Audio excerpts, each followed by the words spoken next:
La Coupe du monde de rugby aura lieu en 2023. Comment les compétitions vont s'organiser dans la région? Quel accueil? Eh bien, la région Sud met justement en place un plan d'action. Le détail d'Elisa Montagna.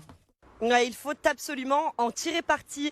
Voilà ce qu'a déclaré le vice-président de la région en charge du tourisme, François de Canson, à propos de ces milliers de supporters qui vont affluer chez nous en septembre et octobre 2023. Écoutez. C'est une réussite économique indéniable pour la région quand on a 480 000 visiteurs étrangers qui vont venir en région, quand on y travaille depuis 2016, quand on a un plan rugby depuis 2019, quand on a mis 5 millions d'euros au niveau de la région, on a envie de réussir.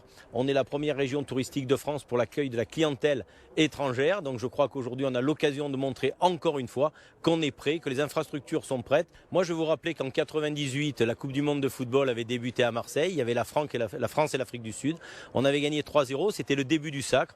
Aujourd'hui, à Marseille, on aura la France et l'Afrique du Sud. C'est peut-être un signe. Et puis peut-être qu'autour d'Aix, il y aura une belle équipe. Et je pense que l'équipe de France sera pas loin. À Marseille, l'Office de tourisme met également des actions en œuvre pour cette Coupe du Monde, notamment la mise en place d'un dispositif hors les murs sur la période de la compétition avec des véhicules électriques qui sillonneront la ville. Également la création de circuits personnalisés via un roadbook, c'est-à-dire un livre de voyage, ou encore la création d'un City Pass rugby et d'un billet TER Open entre Marseille et Nice.